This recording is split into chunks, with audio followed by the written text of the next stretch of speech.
You know when you're playing like a fighting video game against someone, Yeah. and instead of actually trying to win, they just back into a corner and spam the block button until the timer runs out. Oh man, yeah, it is just agonizing. I mean, you just want them to throw a single punch so the game can actually happen. Exactly. It technically keeps them alive, but it completely ruins the experience for everyone. So, welcome to today's deep dive, where we've built a custom breakdown just for you. Yeah, we've pulled together a huge stack of match reports, pundit analyses, and tactical breakdowns from France's incredibly tense 1-0 victory over Paraguay. Right, the win that sent them to the quarterfinals. Yeah. But our mission today is to figure out why this specific match sparked an absolute firestorm among sports. Right. A massive debate about strategy, entertainment, and, well, the very spirit of modern football. Okay, let's unpack this, because the core conflict here is wild. I mean, France won, but the match was universally panned as just a horrible spectacle. It really was. And to understand the frustration, you really have to look at Paraguay's tactics. They didn't just build a defensive wall. No, they essentially poured concrete on the pitch. Exactly. They refused to play openly, and they contested every single referee decision Just to slow the game down. Right. And here is where it gets really crazy. Right before Kylian Mbappé took his game-winning penalty in the 70th minute, a Paraguayan player was actually caught digging a hole in the penalty spot. Wait, seriously? Yeah. That is the absolute definition of the dark arts of defending. It really is. Yeah. But looking at the tactical breakdowns, we have to ask why Paraguay resorted to this. Well, the mechanism makes total sense when you look at their previous match against the U.S. Right, because they actually tried to play an open attacking game against the U.S. and just got absolutely bad. Precisely. Now imagine taking that open strategy against France. France's whole identity is built on this lethal transition game. Oh yeah, because if you commit players forward to attack, you inevitably leave empty space behind you.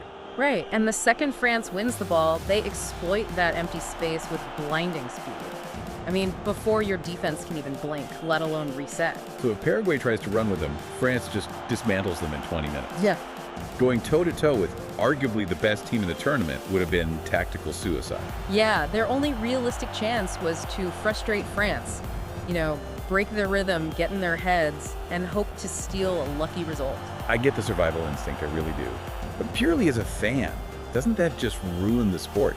I mean, one pundit pointed out that Paraguay used this exact same ultra-defensive strategy against France back in 1998. Wow, that is nearly 30 years of zero tactical evolution. Exactly, it's a completely fair critique. It is, but it forces us to shift our perspective over to France. I mean, how do you beat a team that pours concrete over their own penalty box? You need extreme patience, which isn't easy when your team thrives on explosive speed.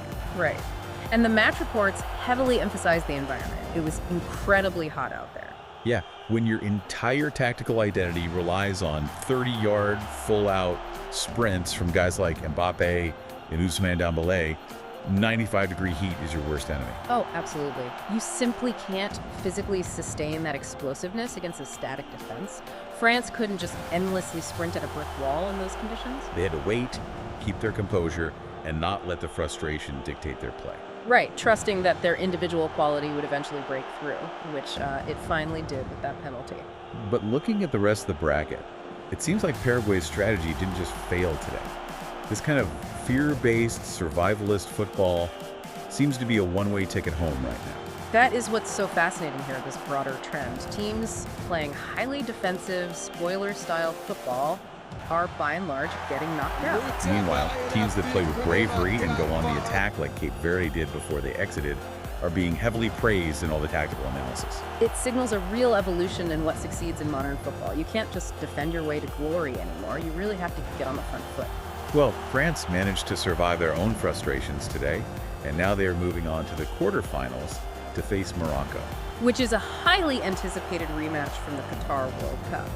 It will be a completely different test, though. Right, Morocco is highly organized, but they bring a very different caliber of play to the pitch. So France's patience will be tested in entirely new ways. It's going to Yeah. be incredible to watch. Definitely. So, thinking back to that video game player trapped in the corner, it leaves you with a tough question to ponder. Oh, what's that? If your favorite team was massively outmatched on a global stage, would you rather they go down swinging beautifully or play ugly, frustrating football just for a slim chance to survive another day?